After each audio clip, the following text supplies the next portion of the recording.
Well, Michael Knight, we are live on Facebook and on YouTube.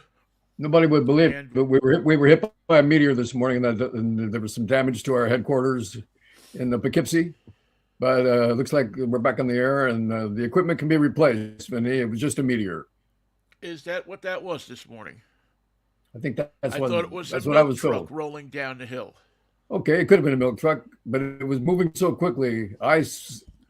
Instantly took it for a meteor. Low flying, sort of a worm burner. You know, when I play golf, how I burn the worms. In fact, Yeah. worms in several counties are alerted if I get out the clubs.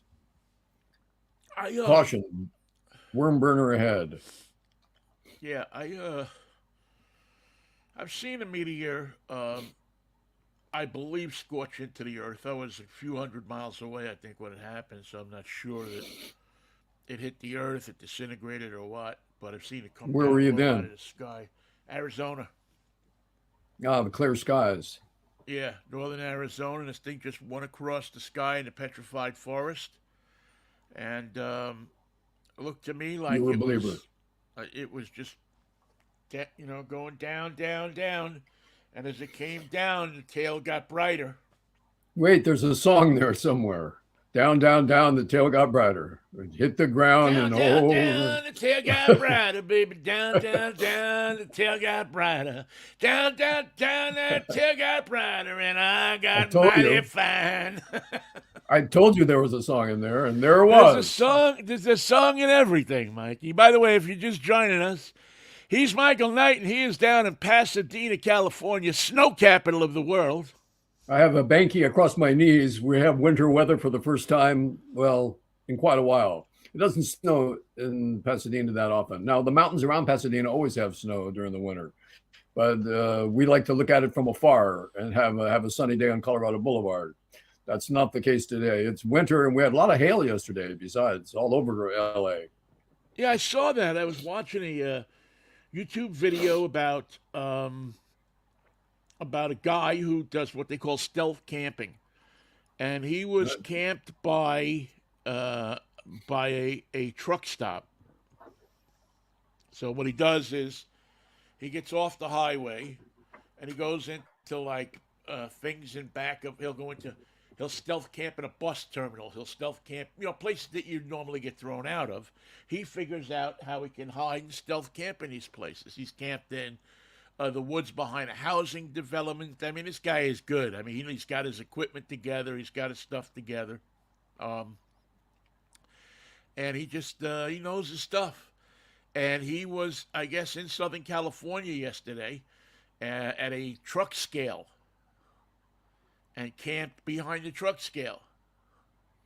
The CHP never found him, obviously. No, he camps. He has everything set up where he goes into the trees behind the truck scale, and you couldn't see him. You probably could have been parked right in front of him, and you wouldn't So have been he's able to see him.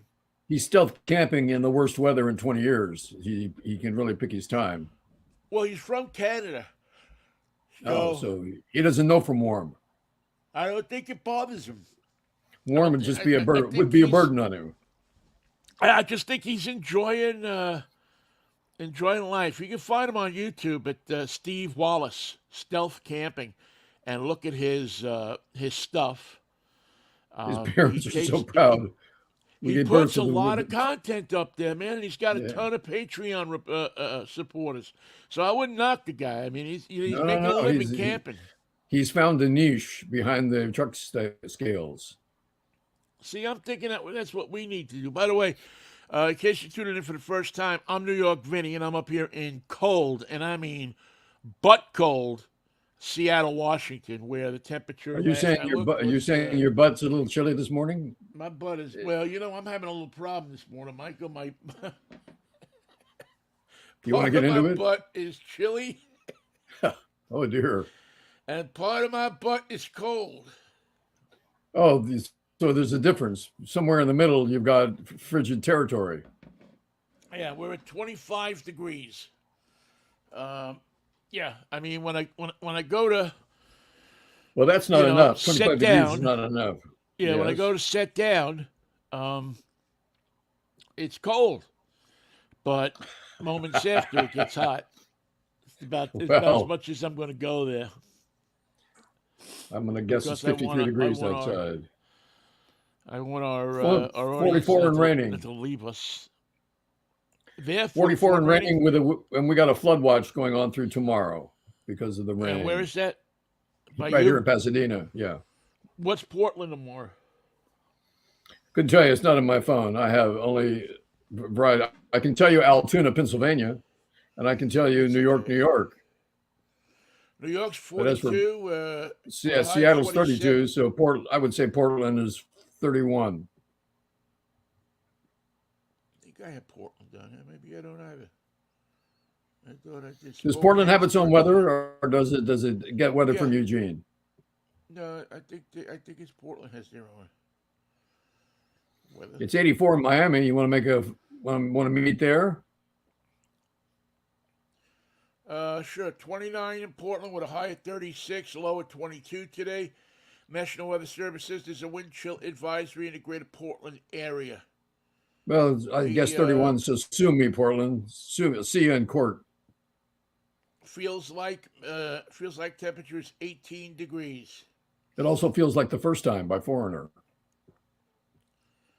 I would climb any mountain, swim any sea. With Marvin Gaye and Tammy Terrell. All I need is my climbing partners, and we're going up that mountain. Well, if I was going up that mountain, you know what they'd say, baby. Ain't no mountain high enough. Hey, there's a song in there. Ain't no river wide enough to keep me from you, babe.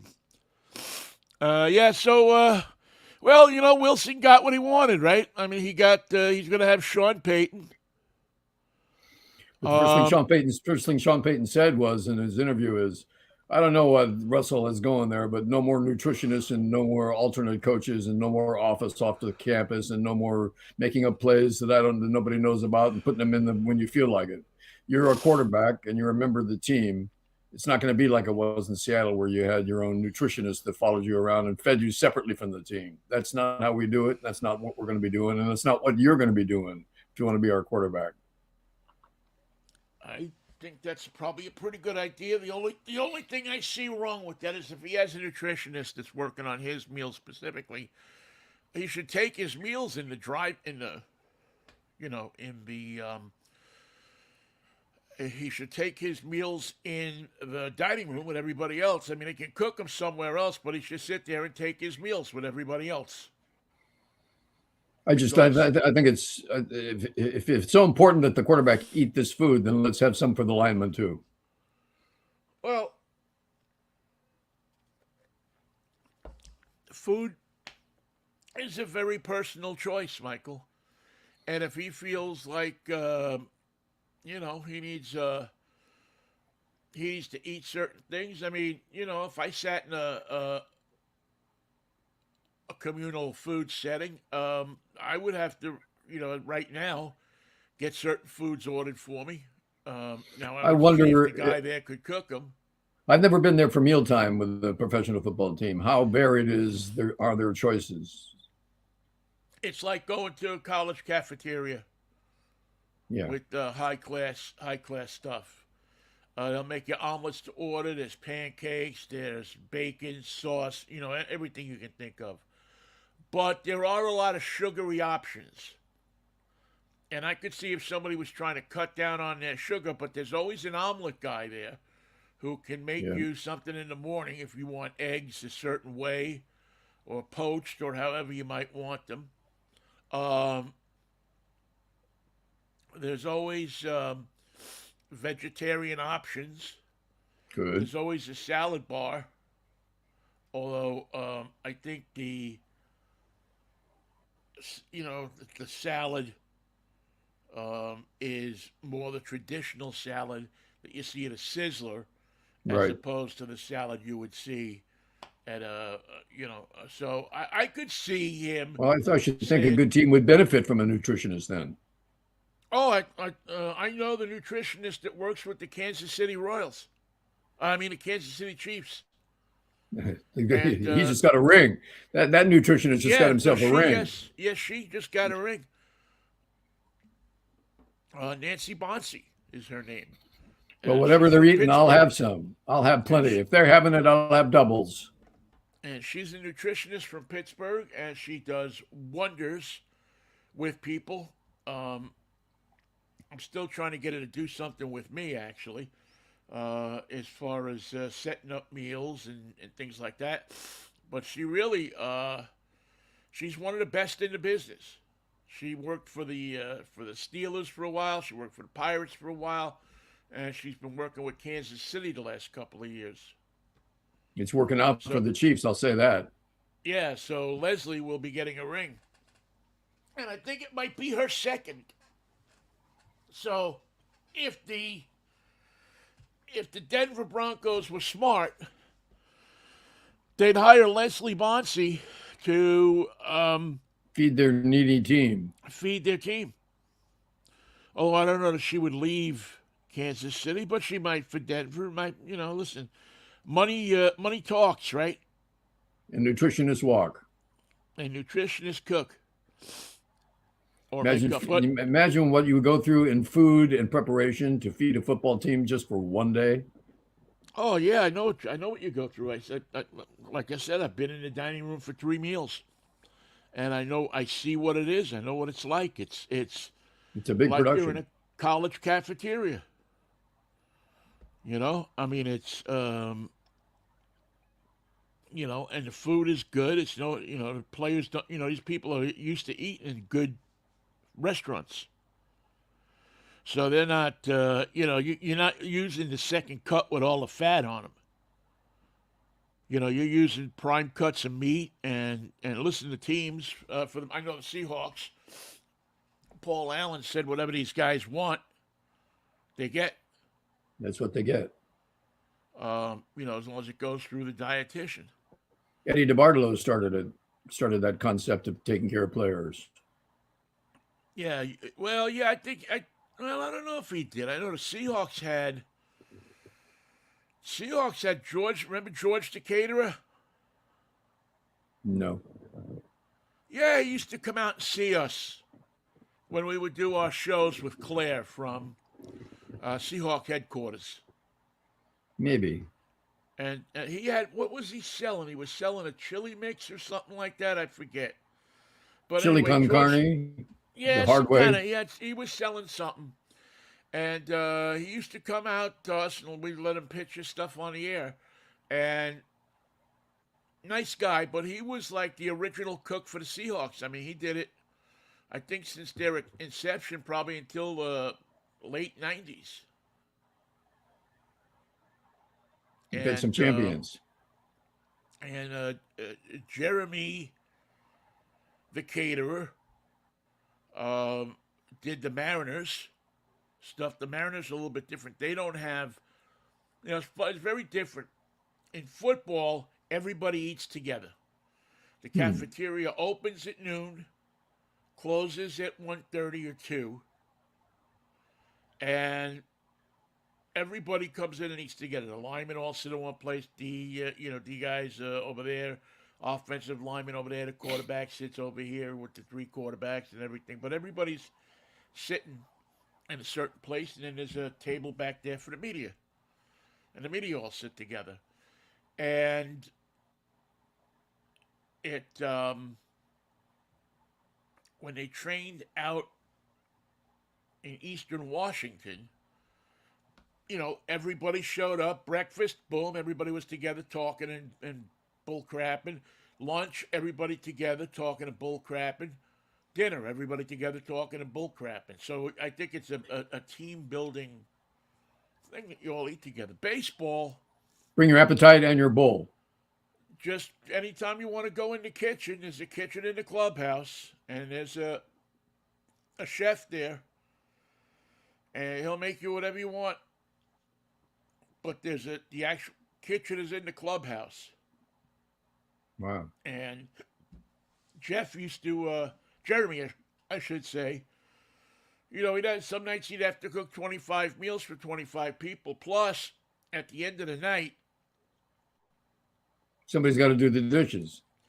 baseball players would ask him to cook them dinners so they could take home. They didn't want to hang out and eat them. Right. So he took orders for to go. To go, put it on wheels. Yep. Lou Pinella was always hot dogs, corn dogs, Corn dogs to go. corn dogs to go. Lou took home a bag of corn dogs every night. Wow. There's a cardiac arrest. Oh man, Lou Who's gonna loved his do? corn dogs. Who's gonna tell him no? Is what I want to know. Who is going to be the guy to say, Lou? That's it. 86 on the corn dogs. Not anybody that wants to live. It's like giving advice. Like I was just reading over the Chinese advice to the world the other day. Hey, why don't you Ukrainians and Russians just have a ceasefire? Said somebody who didn't want to be listened to. You take a position that nobody wants to hear in a conflict that you want no part of, that the press said you were going to make a big comment on, and the comment was, "Hey, what are you going to do? What are you going to do? Why don't you guys knock it off for a while and see how it goes? Why don't you stop shooting and we'll talk." Thank you, China, for that wonderful. Will the Russians stop shooting first? No. If we think the Ukrainians should stop shooting first, okay, we'll talk about this in a week. It was the type of advice that you would give instead of telling Lou Pinella, "Hey, no more corn dogs." Have the Chinese tell the Russians, "Hey, no more shooting." Yeah, well, yeah, I looked at what was it, a 15-point plan, and I didn't see anything in there new. I didn't see anything in there that said, wow, this is a new and novel idea. And I didn't see anything that basically said, well, Putin, you pull out of the country and stop firing at people, and we'll see what we got here. We'll see what we can do. We'll sit I you mean, down at the table. if he doesn't need his army, they'll support him militarily. But if he's going to use his army, they won't give him any guns and bullets. It's nothing but it's a scata show. You know what happened? China got caught going into the meeting with Russia, and everyone said, "What are they going to say? What are they going to do? What's the big press release? What's the change in policy? What are the Chinese going to insist upon?" And they came out and said, "Look, we know you guys think it's all going to be a big deal, but what we came up with was a 15-point plan of everything that we've discussed up to now, and we're going to put it in a different order this time. And think if maybe you'll pick up on that, maybe you won't. But the end result is." We don't want any part of this. We got stuck in a meeting where you thought there was going to be an announcement. Well, here's the announcement. We got nothing. Anyone for Chinese? It seems that they don't have much of anything to lay on the people who so desire them.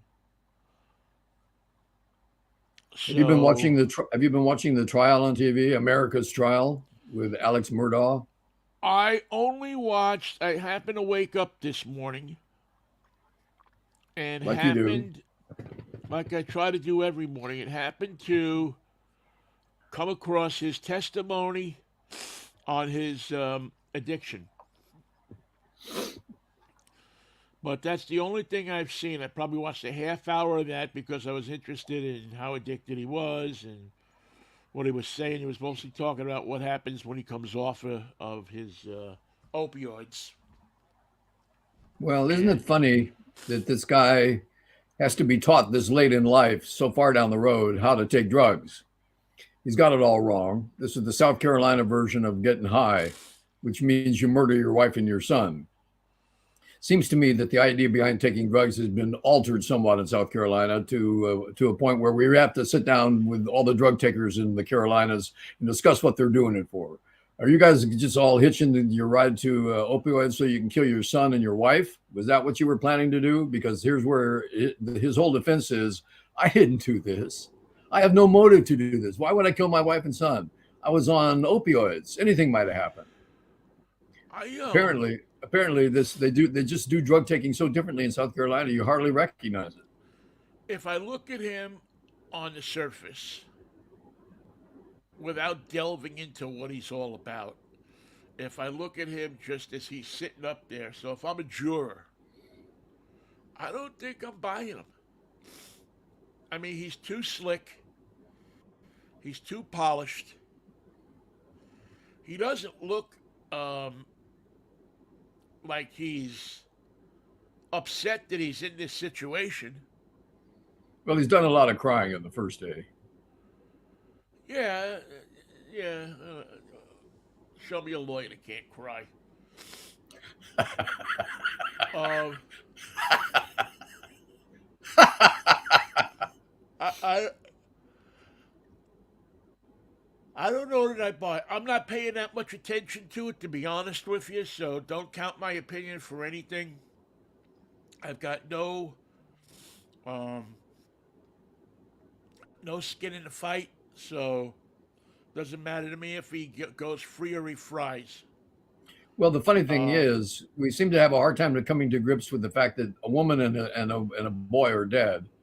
Somebody killed them. We assume it's someone right. within the family that was there that night.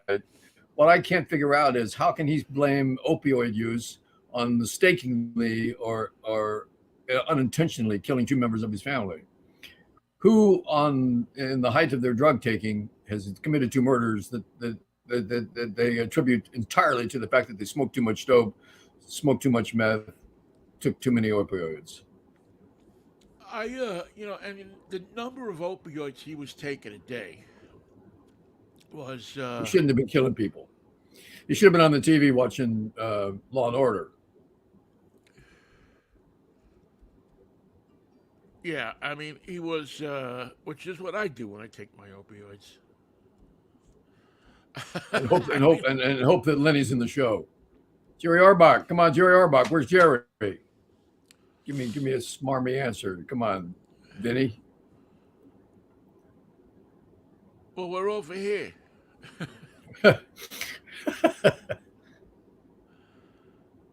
Uh, I'm just looking to see the number that he said he took every day. 3,800 milligrams.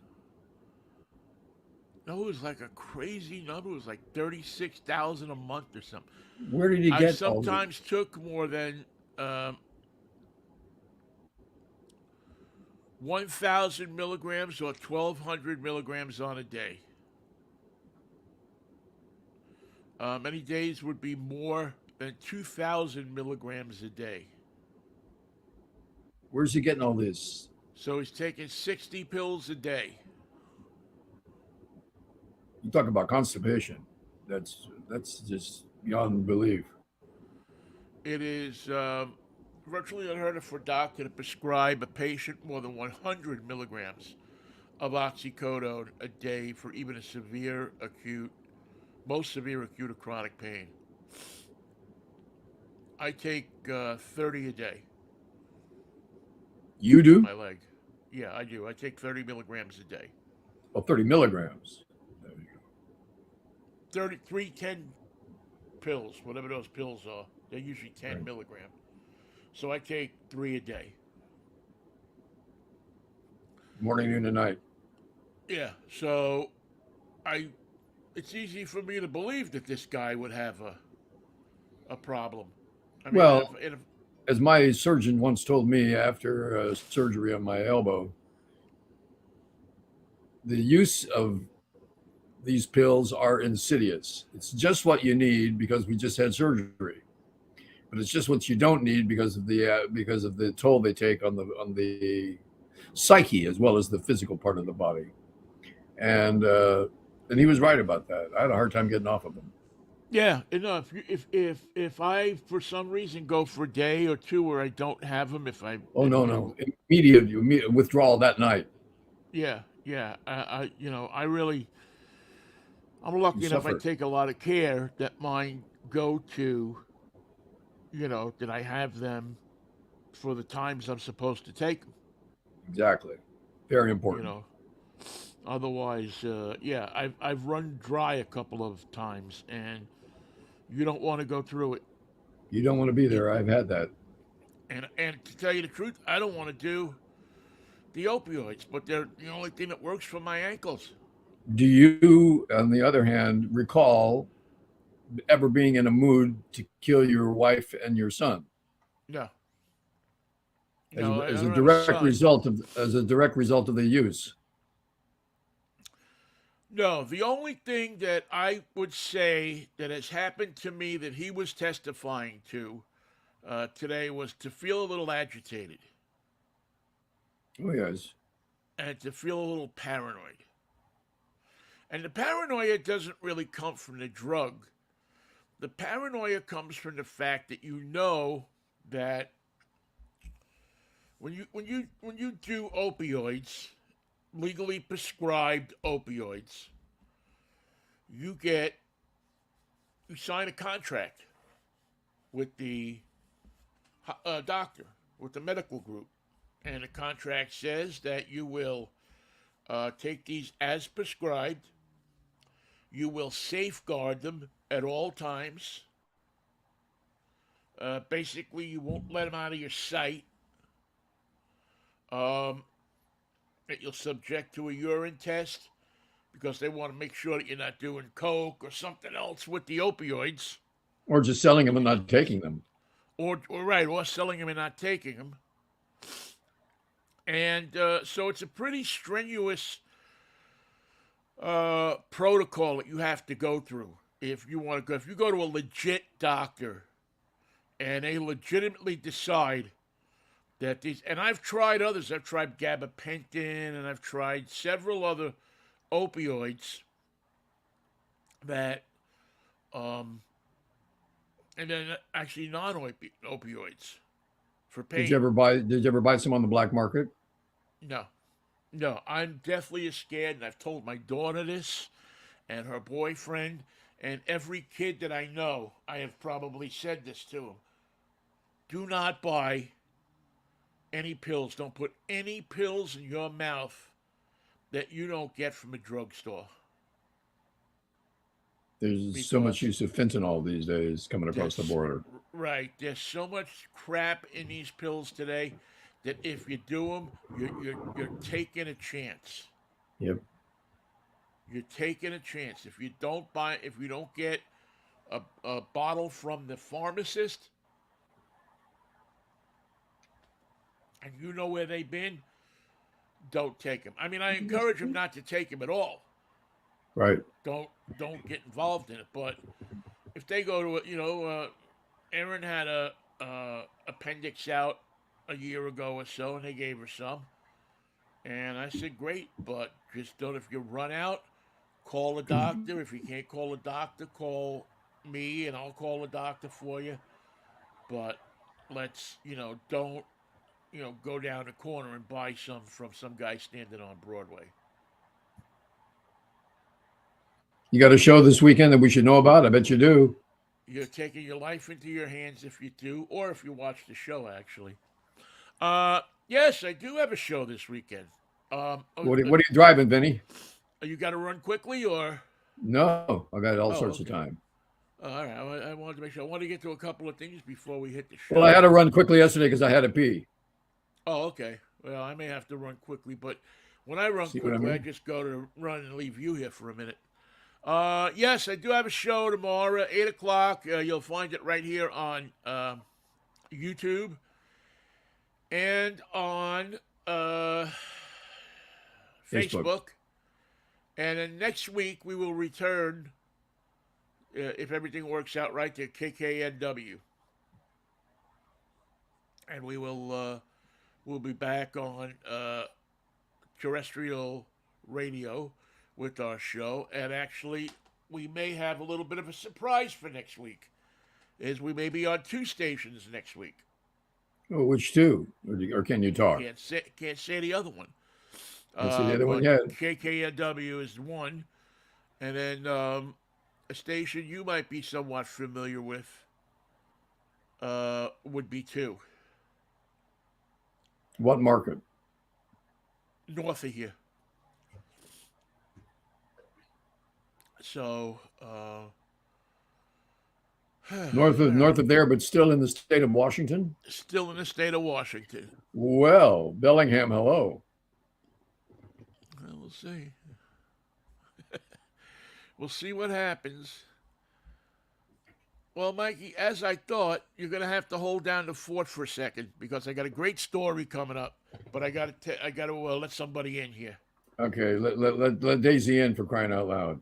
All right, you talk about what you got to talk about. I will be back in 2 seconds.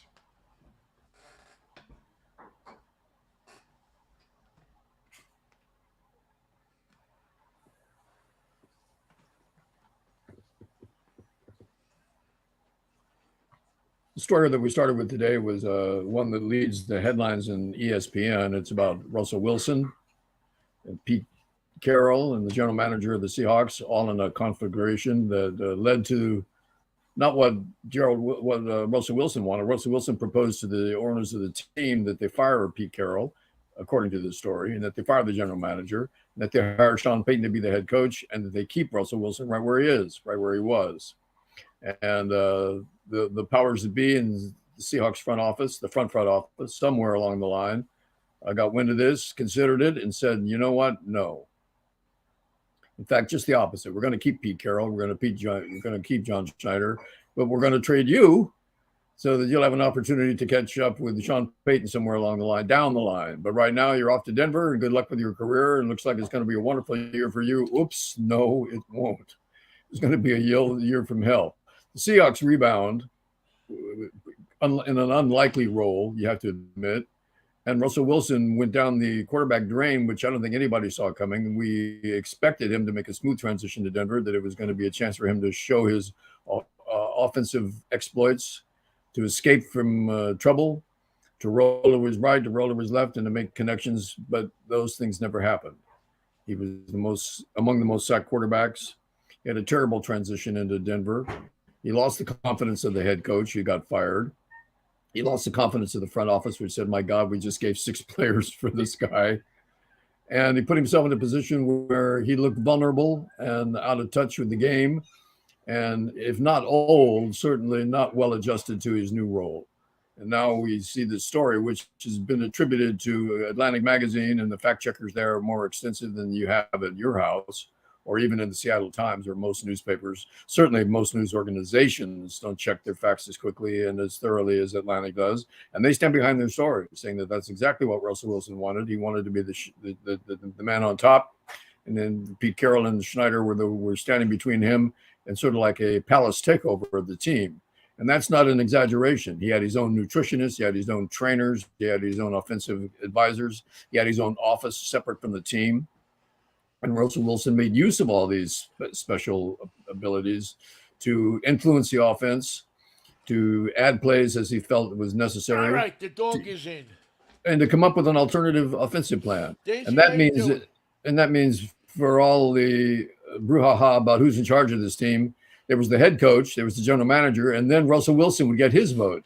And that's not how you run a team when it's time to decide on who to trade for offensive tackle, or what to do about a deep back. You don't ask the quarterback about everything, and the quarterback doesn't get to make a decision about everything.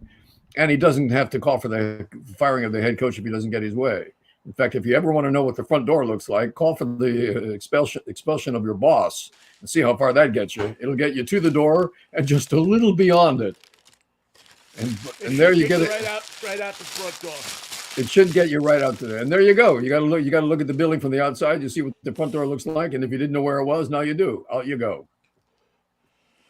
Sometimes you get things explained to you like you never thought they'd get explained to you.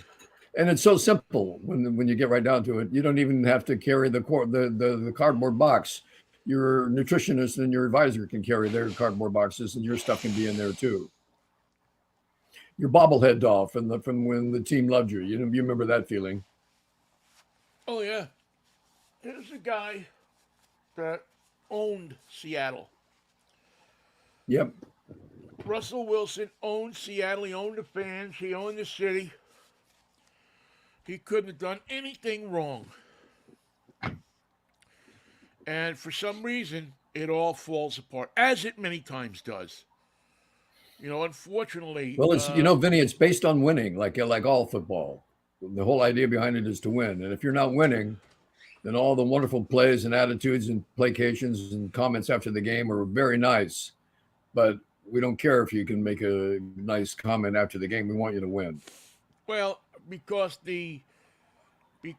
part of the equation here has changed. Before the Seahawks went to the Super Bowl, 3 times inside of, 8 years? 2005, then 2012 and 13, right? Or 13 and 14, I forget. So within about 8-9 years, they went to the Super Bowl 3 times, losing 2, winning 1. But when you do that, the expectation on your team is more. We've been there. We're going back. Yep. Right. The players expect that they're going to win. The players expect that the organization is going to be all in to win. And I don't know that Russell Wilson, after those two Super Bowls, he wasn't there for the first one. I don't know that Russell Wilson ever was able to reconcile that. Maybe he was going to go out there and play like he could, but they also had other problems. They had no running game. They had, they had their offensive line had turned to Swiss cheese. So there were inherent problems there. And those are human decisions, Vinny. They know they were going to be losing the running back. They didn't replace it. They knew they were going to have changes on the line. They didn't bolster it. And all that trouble on the front line means Russell Wilson's got to be making a lot of figure eights in the backfield to stay alive. That, and also they couldn't, with what they were paying Russell Wilson, they couldn't fit other players under the salary cap. So, I mean, Speaking of guaranteed money, he's got 165 million of guaranteed money on his contract with the Broncos. The total figure is like 240 or something, but 165 million of it, think of that figure, is absolutely guaranteed. If he fell off his unicycle today, he can never play football again. That money's coming to him. Well, you know what? I think he did a lot for the city of Seattle and the Seattle Seahawks. I wish that he wins every game that he doesn't play the Seahawks. I don't, there's a lot of people in this town that want to see him fail. I don't want to see him fail. I think it was a stupid decision to get all, I want to run this team and not the coach. I don't know who came up with that idea. Someone told him he was more powerful than Pete Carroll. Yeah, whoever told him he was underpaid or unhappy or whatever they told him wrong. Because now he may come out and have a dynamite year this year under Peyton. He may do things under Peyton that we've never seen him do before. And well, with an offense that would be like the one we saw recently with New Orleans, I think Russell Wilson could do well. If he does, God bless him. If he does, that's a beautiful thing. I wish the guy success. Except when he's playing us. Then he's open. He's open territory to be booed like anybody else. And well, unfortunately, he got off on the wrong foot. I don't know if he'll ever be as popular in Denver as he once was in Seattle, where, as you said, he could do no wrong. He was a saint. If he puts 10 games up on the board and takes him deep into the playoffs, they're going to love him to death. They'll love him. They'll forget Elway and they'll forget Manning, and they'll remember, because it's such a tough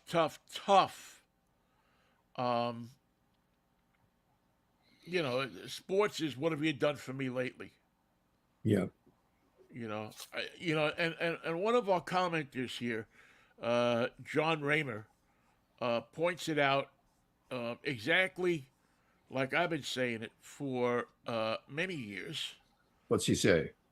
He says that loved and still loved, dangerous, but disappointed to hear this. Unfortunately, I believe it will never. I believe it. I will never boo him. I bet he will someday regret the last couple of years, similar to the Griffey situation. I've been saying that since this all started happening, that there is no team that loves you like your first team. The people in the office love you for the most part. The coaches love you. Everybody loves you. You're part of that franchise. The owners love you. When you go into a situation and then you can't perform like happened last year, the fans look at you like you're a mistake. Yeah, where's the magic here? What happened? Yeah, like you shouldn't even be on this team. So, John, thanks for the thoughts in the comments. It's amazing how much people will turn on their most beloved players. Look at how the Pirates turned on Barry Bonds when he came back. They used to love Bonds. Yeah, he had an attitude, but they loved him anyway because he was a slugger. He played hard. That's why after he left the Pirates, the only people that loved him were in San Francisco. And it was hard to Yeah. believe that and the fans there, strangely enough, with all the pros and cons you want to bring up about the Bonds family, they loved him. And it's pretty hard to explain because for the most part, they will befriend the underdog. Their hero would be a little more like Mad Bum, or pick one out Yeah, of Willie but McCovey.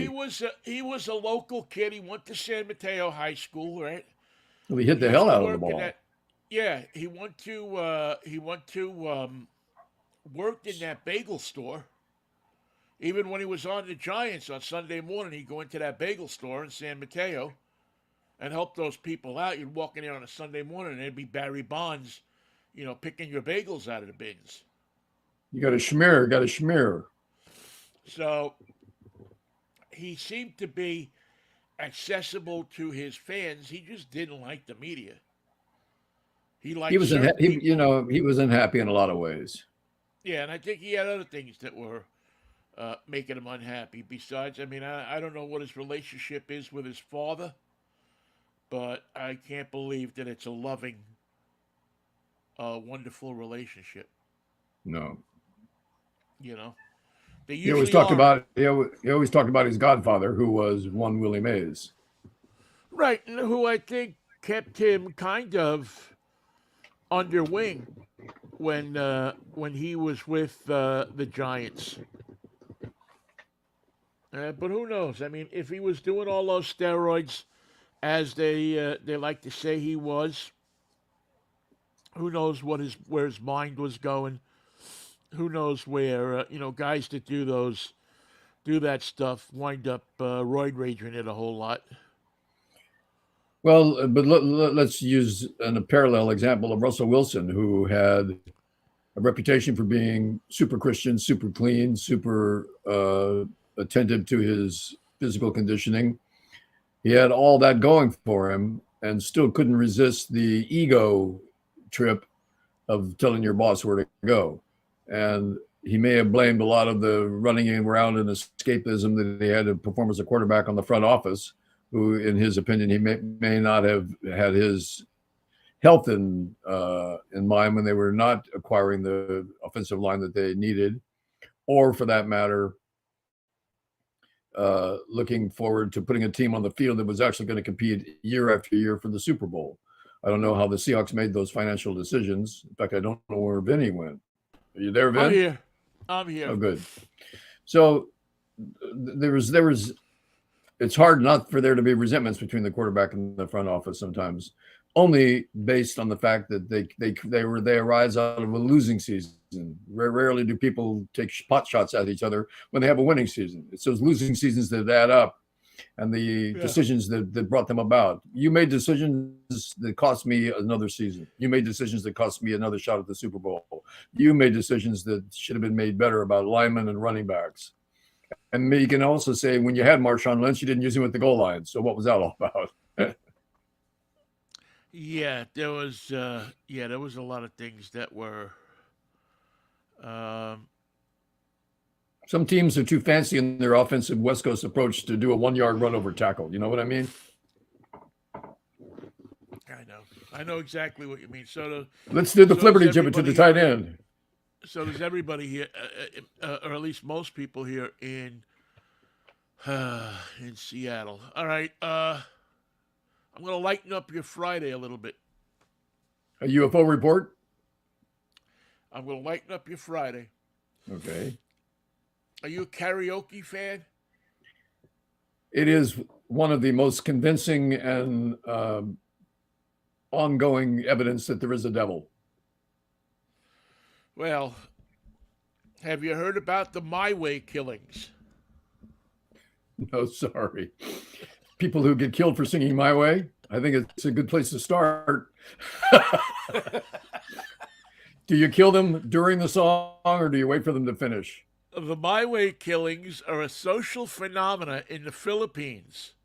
It refers to a number of fatal disputes which have arisen due to the singing of the song of My Way, popularized by Frank Sinatra, written by Paul Anka. 10 points for Mikey in karaoke bars. Or videoke, they call it in the Philippines. The New York Times article estimated the number of killings to be about 12 as of 2022. I'll have 12 my ways to go. They take this stuff seriously over there. Between 2002 and 2012, numerous people were killed for singing the songs. Were they killed for singing it? Was it stylish problems? I don't like the style you've chosen to sing My Way. Let me get to that. Explanations for these incidents differ from the song being simply frequently sung among the nation's karaoke bars where violence is common, or the perceived aggressive lyrics of the song. Excuse me. Especially that part about I spit it out. January 16, 1998, about a dozen incidents occurred in connection with strenuous complaints over the singing of My Way, prompting Filipino newspapers to name the phenomenon the My Way killings.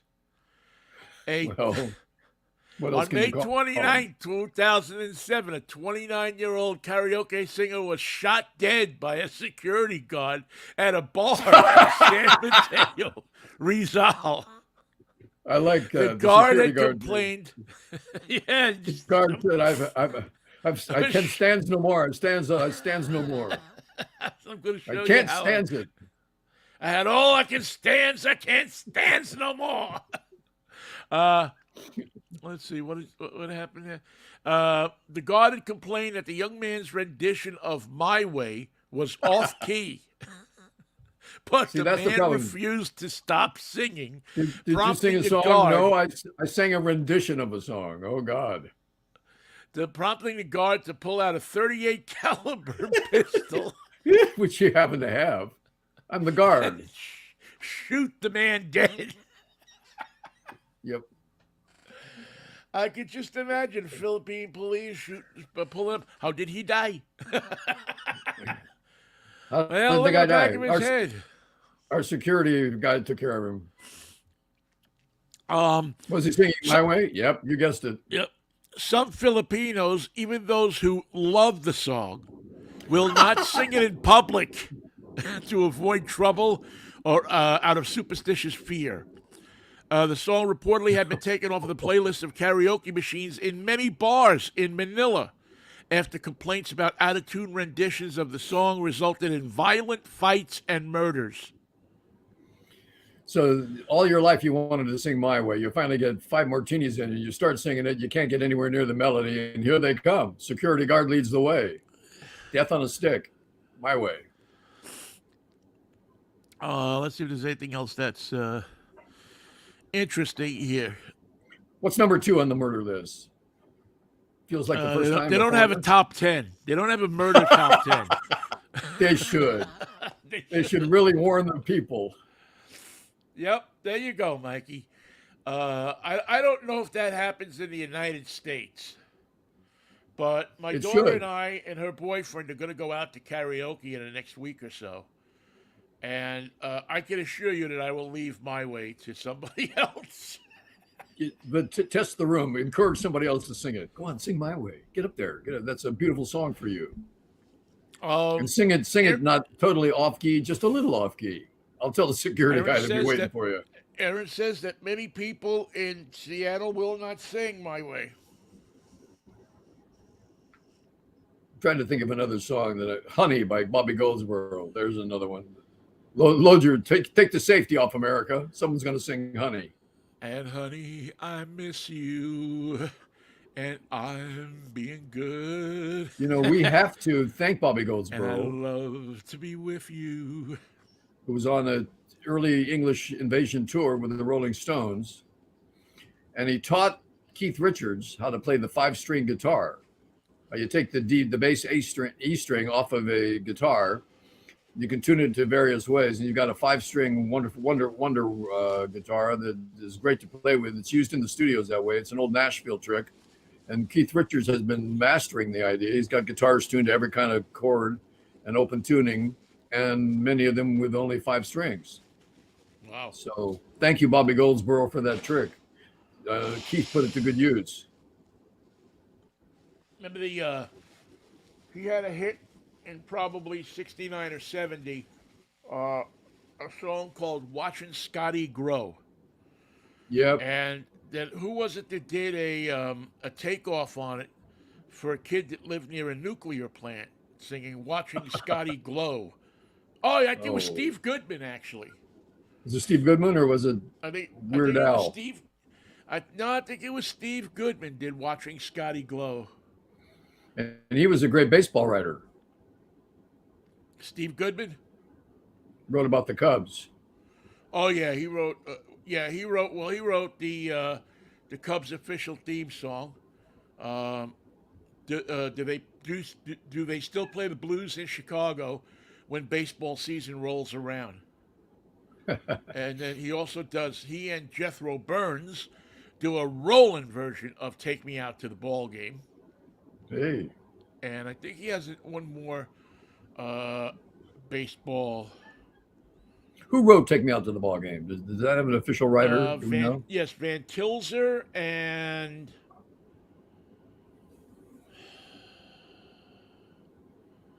I think Van Tilzer, I know, and then I'm trying to think of there was another guy in there, but I think the main guy uh, was Van Tilzer.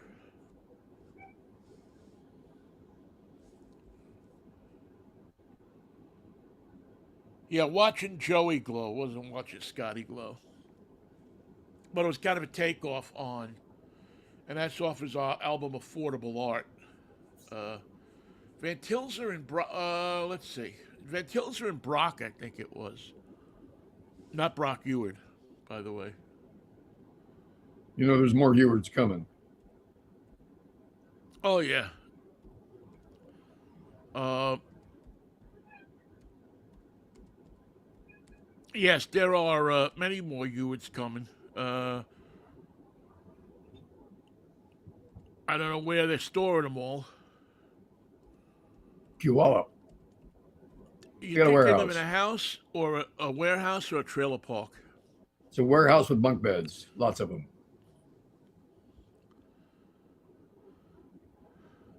Albert von Tilzer and Jack Norworth wrote "Take Me Out to the Ball Game" in And which one of them do you think? 1908.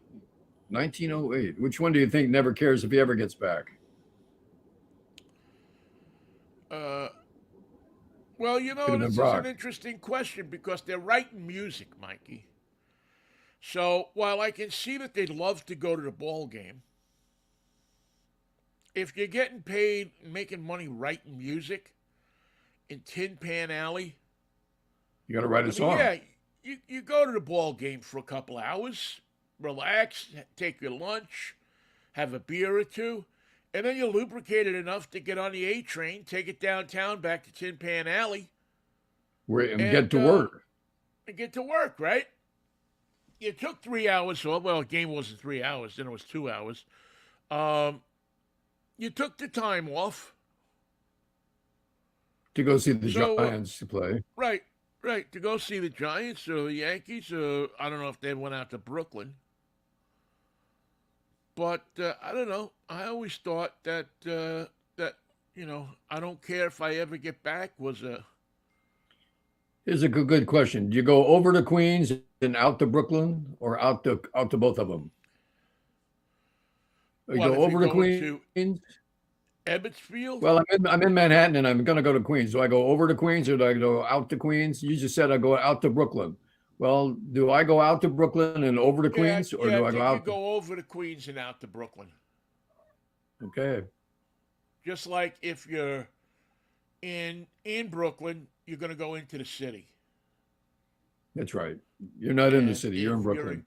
right, if you're in Queens and you go into Manhattan, you're probably going to go. You go into the city from there too. So into, but you go out or over. And then if you Out really or want to over. go over, If you really want to go over, you'll go over, take Staten Island. Now that's out. Now you've done it. Because if you're going to the Bronx, you're going up to the Bronx. That's right. And you're going down to Manhattan.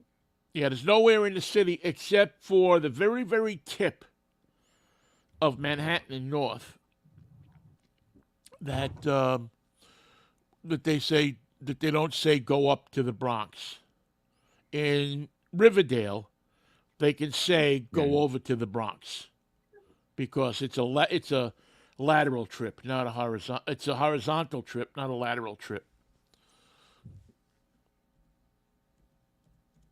Are you getting all your New York geography the Bronx. today? I like it very much. I appreciate New York geography, but it's the nomenclature about who goes up, who goes down, who goes over, who goes out. That's what I like. Yeah, you got to. Yeah, no matter where you are, you go up to Connecticut, right? Well, you can always go up to Connecticut, but you're going to have to go through. You got to go. At least if you're in Queens, you got to go through the Bronx and Manhattan. So you can access another state. Right. If you go to, or you can actually, I guess there's a ferry now that goes from outer Long Island to somewhere in Connecticut. It's a recent thing. And if you want to go to New Jersey from Queens or Brooklyn, you got to go through. Well, you can go through Staten Island. Depends on where you go in New Jersey. Yeah, you can go through Staten Island, and that'll take you kind of to the Bruce Springsteen land. But if you're going to Fort Lee, you might as well take the George Washington Bridge, right? But if you're going to Fort Lee, you go north, and just over to Triborough, and then up the Major Deegan to the what is that bridge? I forget the name of that bridge. But it's basically 179th Street. You go across 179th Street. Is it Birch Bridge? Well, it's really no. Actually, it's the I-95 bridge, but there's an official name for it. I don't think it's the Alexander Hamilton Bridge. Is it the D.D. Marone Bridge or No. Ramon? They haven't changed those names yet. Give them time. Give them time. Believe you me. Now, I'm trying to see what the actual where Tin Pan Alley was actually located. 28th Street between 5th and Broadway was Tin Pan Alley. Wow. Between 5th and Broadway? 28th Street between 5th and Broadway. Yeah, those two get close together down there just above the village. Yeah, because they actually cross each other prior to them getting to Washington Square Park. I love that part of the city. Yeah, it's a really cool part of the city. I mean, I don't think you'd recognize it now, but there's a picture here of Tin Pan Alley in 2018, and it looks like any other block. But I'll bet you in 1916 and 17, it was a rockin' place. It was like if you were into jazz, it was like 52nd Street on the west side, where they had, or Bleecker Street, where they had tons of jazz clubs and tons of the Village Gate. Village Gate been there doing jazz forever. And the WA and stuff like that, the west side of Manhattan. In the village, the West Village, they would have, you had, within a few blocks of each other, you had the Village Gate, the Cafe Fiend John, the Bitter Cafe End, WA, the Bitter End, the Vanguard, Bottom Line. Yes. The Vanguard, the Bottom Line.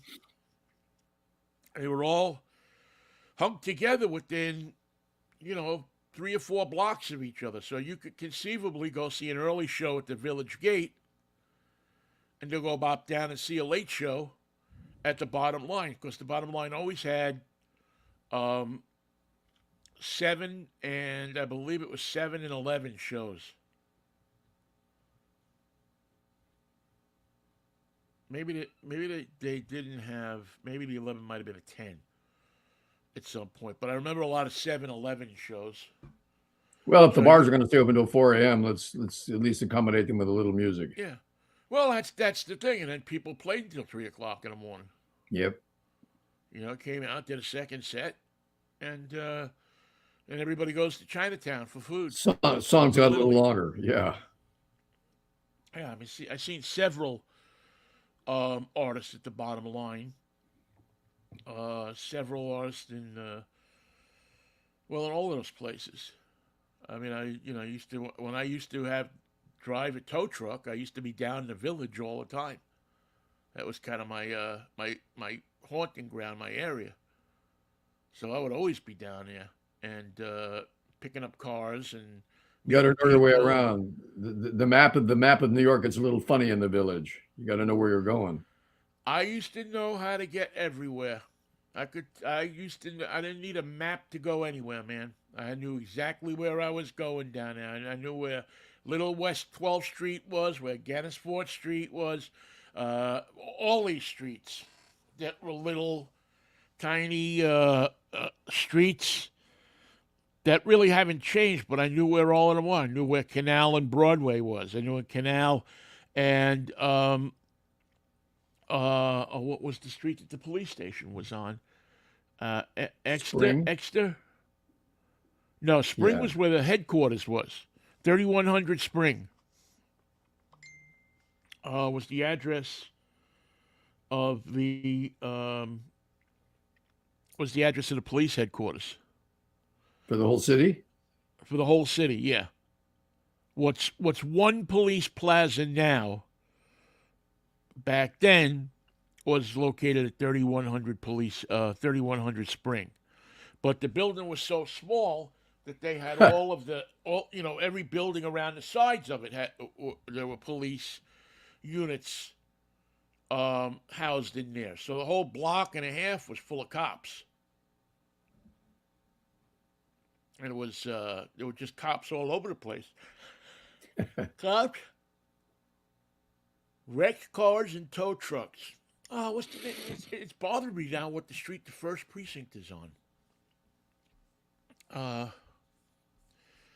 It's a lower. It's a. Was it south of Houston? Yeah, it's south of Canal.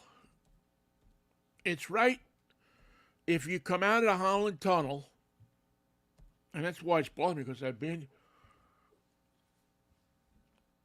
If you come out of the Holland Tunnel, it's right when you make the curve out of the Holland Tunnel.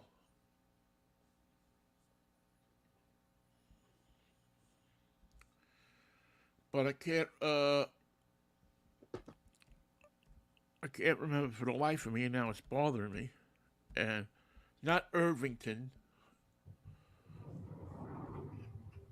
Now I gotta look. Now if I don't look, You'll it'll never bug make it me. through the day. It'll bug me all day. Give me a map. All right. Give me a map that I can blow up here.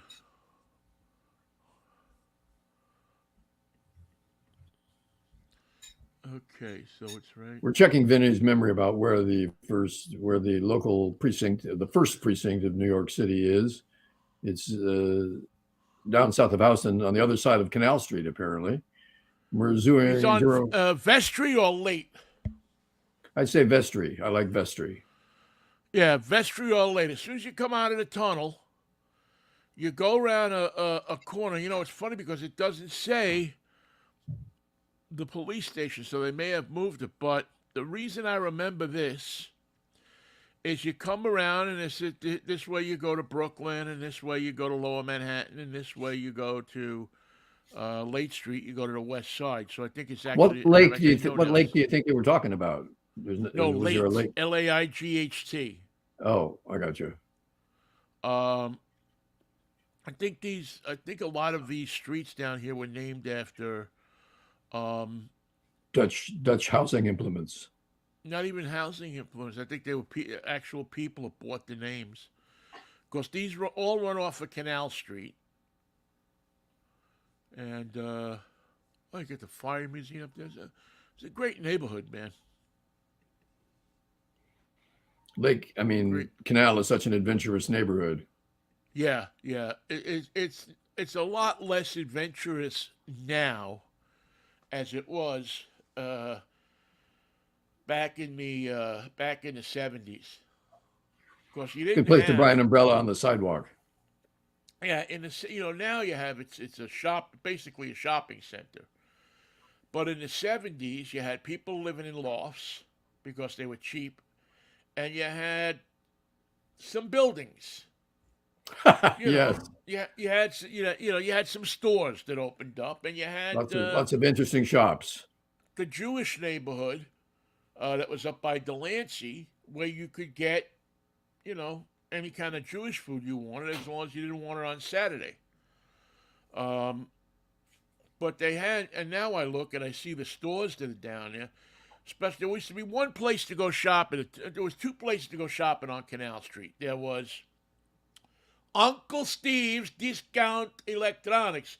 Come to me, Uncle Steve will give you the best price. And the best possible deal. But Uncle I'm your Steve, Uncle this is $5. Steve. I It's love $5 you. more. And were his prices fair, exaggerated, or cut rate? Uncle Steve was located at 242 Canal Street. You come to 242 Canal Street every day but Sunday, and I send you home with the stereo you want at the price you need. I love Okay. you. So he did his own 30-second spots, man, and it was the place to go to buy stereo. I mean, you'd go there to be a line out the door. And he had great prices. He was cheaper than Crazy Eddie or what was the place down on Park Row? I forget. Um, he Madman had, Months. yeah, he had the cheapest price. So it was there. And then there was another place right off of Broadway called Canal Jean, which I believe is still there.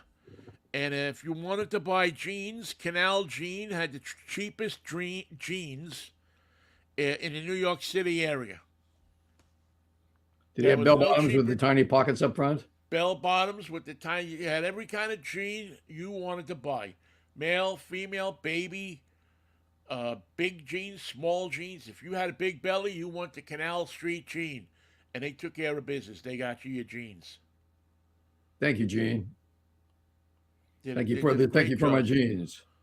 It was an awesome place, and then you always had your choice of going up to Little Italy to grab food if you were down there, or down to Chinatown, which started at Canal and Mott.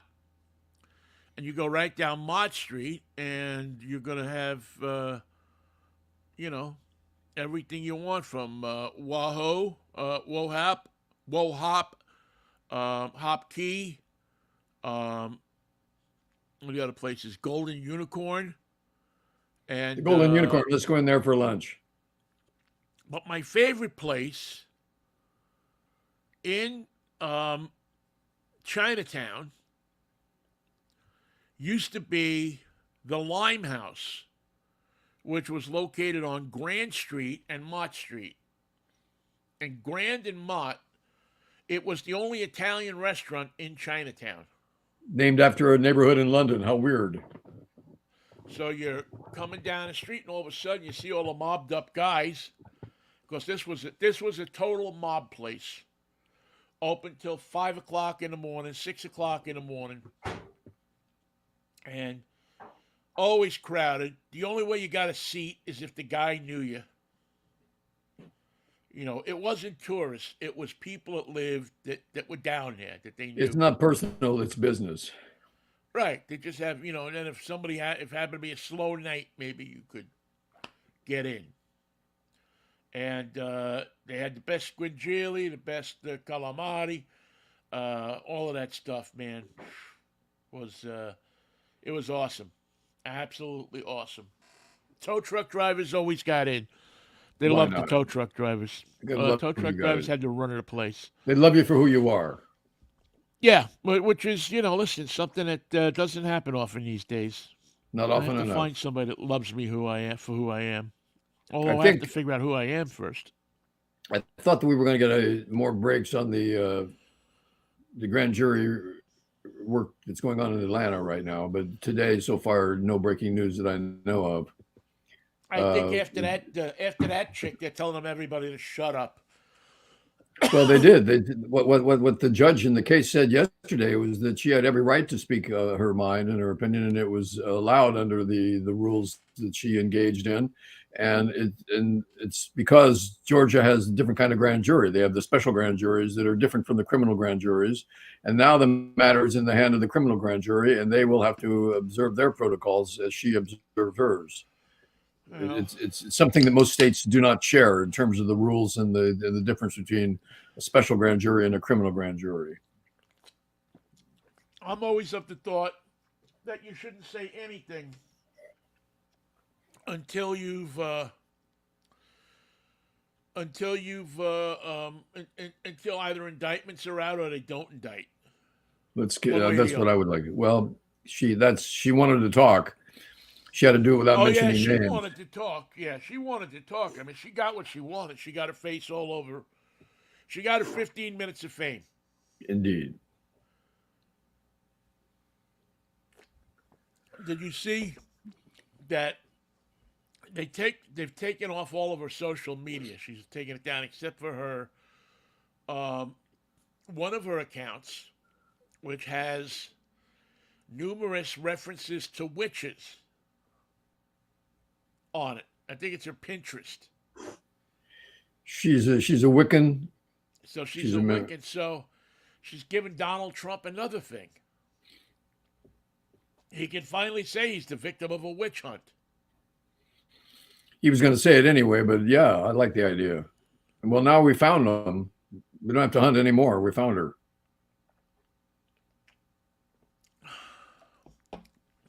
All right, I was just thinking, tomorrow. just thinking of the warlocks because there's a picture in the paper of all the different mugshots of Frank Sinatra and Elvis Presley and David Bowie, and they're all frowning. They're all looking serious, except for one face. Jerry Garcia is happy as a clam. It's like he's posing for his school picture. He's got a big smile. He couldn't be more comfortable. He's among friends. Everything's going to be right. The Grateful Dead lawyer is going to get him out in 20 minutes, and now he enjoys having his picture taken.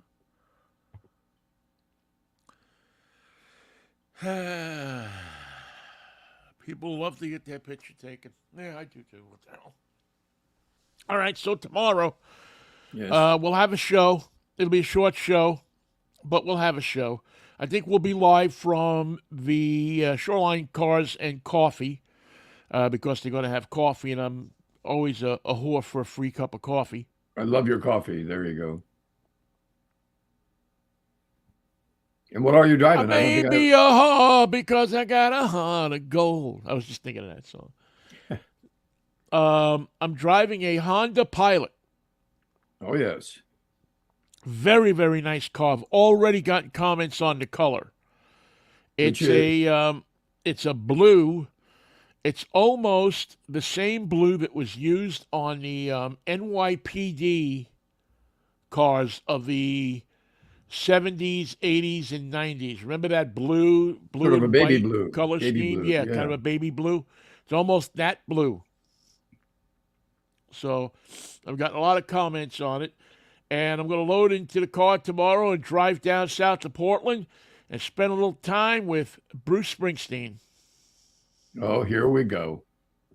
Here we go. I'm not happy about it. I've definitely never felt this way about going to a Bruce show before because there's so many things inside of me that say, don't go. See if little Steven is playing his new 12-string Rickenbacker in purple pink. I Check that will, I out for will, me. I will check that out. Um, yeah, I just didn't like all of their attitudes about the ticket prices and so on and so forth. But I think I think I'm at a point where you just have to separate the artist from the music. You don't things they say from what they write. The music means something to you. The music has given you so much in your life, You can't put a so price that on it.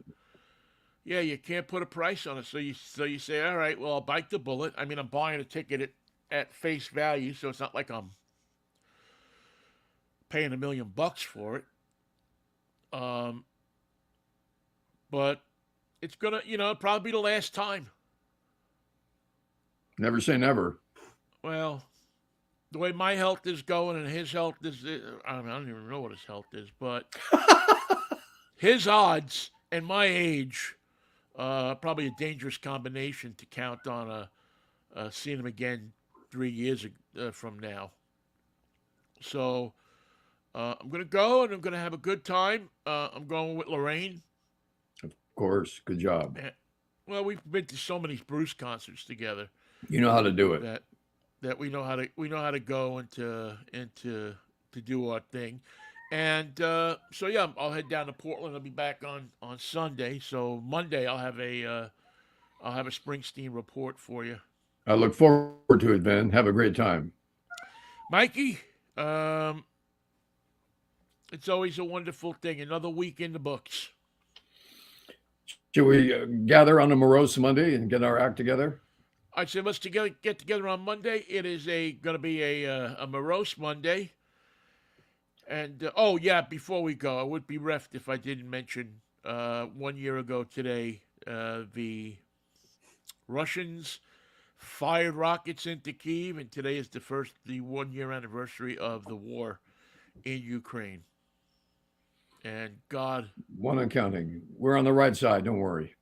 please stop that war, man. Please stop that war. All right, I'll see you on Monday if the Lord's willing, and the creek don't rise. Adios, Ben. What about the wine?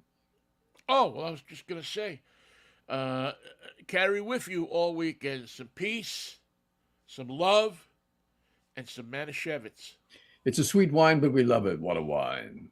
What do I? All right, Mikey, take care. And thank you all for listening, too. If you're on YouTube, please like our show and subscribe to our channel so you'll know when we do new videos.